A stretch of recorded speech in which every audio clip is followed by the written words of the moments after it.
పేదవాడి పక్షాన నిలబడతా, ప్రజా గొంతుకై నినదిస్తా. వాయిస్ ఆఫ్ వాయిస్లెస్, తెలుగువారి మనస్సాక్షి, సాక్షి టీవీ. సాక్షి టీవీ ప్రసారాల కోసం మీ స్థానిక కేబుల్ ఆపరేటర్ను వెంటనే సంప్రదించండి. రుతుపవనాల ప్రభావంతో ఉత్తరాదిలోనూ భారీ వర్షాలు కురుస్తున్నాయి. ఢిల్లీ ఎన్సీఆర్ పరిధిలో రాత్రి నుంచి ఆగకుండా వర్షం కురుస్తోంది. ఎడతెరిపి లేని వర్షానికి దేశ రాజధాని ఢిల్లీలో రోడ్లు చెరువుల్లా మారాయి. చాలా చోట్ల రహదారులపై మోకాల వరకు వార నీరు నిలిచిపోయింది.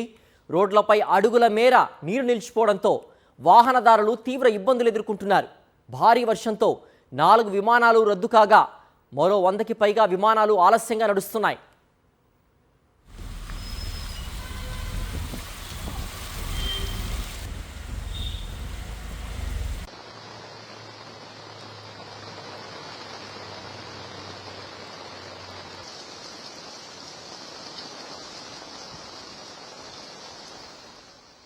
రుతుపవనాల ప్రభావంతో ఉత్తరాదిలోనూ భారీ వర్షాలు కురుస్తున్నాయి. ఢిల్లీ ఎన్సీఆర్ పరిధిలో రాత్రి నుంచి ఆగకుండా వర్షం కురుస్తోంది. ఎడతెరిపి లేని వర్షానికి దేశ రాజధాని ఢిల్లీలో రోడ్లు చెరువుల్లా మారాయి. చాలా చోట్ల రహదారులపై మోకాల వరకు వర్షపు నీరు నిలిచిపోయింది. రోడ్లపై అడుగుల మేర నీరు నిలిచిపోవడంతో వాహనదారులు తీవ్ర ఇబ్బందులు ఎదుర్కొంటున్నారు. భారీ వర్షంతో 4 విమానాలు రద్దు కాగా మరో 100కి పైగా విమానాలు ఆలస్యంగా నడుస్తున్నాయి. మరింత సమాచారం మా ఢిల్లీ ప్రతినిధి వెంకటేష్ అందిస్తారు. వెంకటేష్, భారీ వర్షాలతో ప్రస్తుతం ఢిల్లీలో ఎలాంటి సిచ్యువేషన్ నెలకొని ఉంది? దేశ రాజధాని ఢిల్లీలో రాత్రి నుంచి ఏకధాటిగా వర్షం కురుస్తోంది. ప్రస్తుతం కూడా వర్షం కురుస్తోంది. పెద్ద ఎత్తున వర్షం కారణంగా రహదారులన్నీ కూడా పూర్తిగా జలమయమైనటువంటి పరిస్థితి. ఈ రోజు రేపు 2 రోజుల పాటు కూడా ఇలాగే భారీ వర్షాలు కురవబోతున్నాయని వాతావరణ శాఖ వెల్లడించింది. సో ఆ నేపథ్యంలో ఈ రోజు సెలవు దినం, రేపు సెలవు దినం కావడంతో జనం పెద్దగా బయట కనిపించడం లేదు.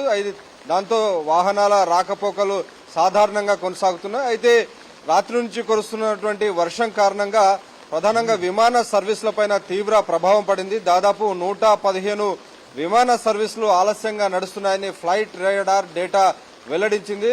దాదాపు విమాన ప్రయాణాలు చేసే వాళ్ళంతా వారు వెళ్లే ముందు ఒకసారి తమ షెడ్యూల్ ను చెక్ చేసుకోవాలని ఢిల్లీ ఎయిర్పోర్ట్ అథారిటీ ప్రయాణికులందరికీ కూడా సూచిస్తున్నటువంటి పరిస్థితి మనకు కనబడుతుంది. సో మొత్తానికి ఢిల్లీ సహా ఇతర ఉత్తరాది రాష్ట్రాల్లో కూడా ఇదే రకమైనటువంటి భారీ వర్షాలు కురుస్తున్నాయి. మనం చూసాం 2 రోజుల కిందట ఉత్తరాఖండ్ లో కురిసినటువంటి వర్షానికి ఒక గ్రామం అంతా కూడా పూర్తిగా కుంభవృష్టిలో కొట్టుకుపోయినటువంటి ఆ వరదలో కొట్టుకుపోయినటువంటి సందర్భం మనం చూసాం. సో ఆ ధారాలి గ్రామం పూర్తిగా రూపురేఖలు లేకుండా కనుమరుగైపోయినటువంటి సందర్భం మనం చూసాం. ప్రధానంగా ఉత్తరాఖండ్, హిమాచల్ ప్రదేశ్ లో కురుస్తున్నటువంటి ఈ భారీ వర్షాల తాకిడికి ఏకంగా కొండ చర్యలు విరిగిపడి అకస్మాత్తుగా వాటర్ లెవెల్స్, అక్కడ ఉన్నటువంటి నదుల్లో వాటర్ లెవెల్స్ పెరిగి సమీపంలో ఉన్నటువంటి జనావాసాలు, హోటల్స్ ఇవన్నీ కూడా పూర్తిగా అందులో కొట్టుకుపోతున్నటువంటి ఒక పరిస్థితి మనకు కనబడుతోంది.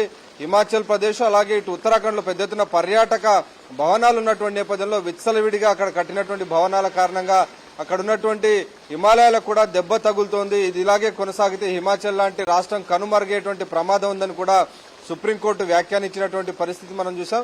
సో ఈ నేపథ్యంలో ఒకవైపు ఉత్తరాదిన ఈ పరిస్థితుల మధ్యలో భారీ ఎత్తున కురుస్తున్నటువంటి వర్షాల కారణంగా ఇటు ఉత్తరాఖండ్, హిమాచల్ ప్రదేశ్ అలాగే ఇతర రాష్ట్రాల్లో కూడా తీవ్రమైనటువంటి ఇటు పెద్ద ఎత్తున వరదలన్నీ కూడా నదుల్లో ఉన్నటువంటి నీరు శాతం పెరిగినటువంటి పరిస్థితి. అలాగే ఢిల్లీకి వచ్చేటువంటి యమునా నది కూడా డేంజర్ లెవెల్ మార్క్ వరకు రీచ్ అయినటువంటి సందర్భం మనకు కనబడుతుంది. పైన ఢిల్లీ పైన ఉన్నటువంటి హర్యానా నుంచి యమునా నది ప్రవహిస్తుంది. సో అక్కడి నుంచి భారీ ఎత్తున వర్షాలు అలాగే వరద ప్రవాహం కొనసాగుతున్నటువంటి నేపథ్యంలో ఇటు యమునా నదిలో కూడా వరద ప్రవాహ వేగం పెరిగి అది డేంజర్ లెవెల్ వరకు చేరుకున్నటువంటి పరిస్థితి చూస్తున్నాం. సో మొత్తానికి దేశ రాజధానిలో ఈ రోజు రాత్రి నుంచి కురుస్తున్నటువంటి భారీ వర్షాలతో మొత్తం ఇటు జనజీవనం అంతా కూడా పూర్తిగా స్తంభించిపోయింది. ప్రధానంగా రహదారులను కూడా జలమయమైపోవడం, అలాగే ఏవైతే పాత భవనాలు ఉన్నాయో ఆ పాత భవనాలు అనేక చోట్ల అవన్నీ కూడా కూలిపోతున్నటువంటి వార్తలు కూడా వినిపిస్తున్నటువంటి పరిస్థితి. సో మొత్తానికి ఈ వర్షాలు మరొక 2 రోజుల పాటు కొనసాగే అవకాశం ఉందని వాతావరణ శాఖ హెచ్చరికలు జారీ చేస్తున్న నేపథ్యంలో పౌరులందరూ కూడా నిజంగా పౌరులంతా కూడా ఎప్పటికప్పుడు అప్రమత్తంగా ఉండాలి. అలాగే ప్రయాణాలు చేసేవాళ్ళు ఖచ్చితంగా విమాన ప్రయాణాలు చేసేవాళ్ళు వెంటనే షెడ్యూల్స్ ముందుగానే మరొకసారి చెక్ చేసుకుని ఢిల్లీ ఎయిర్పోర్ట్ కు బయలుదేరాలని ఢిల్లీ ఎయిర్పోర్ట్ అథారిటీ సూచిస్తోంది. ఓకే వెంకటేష్.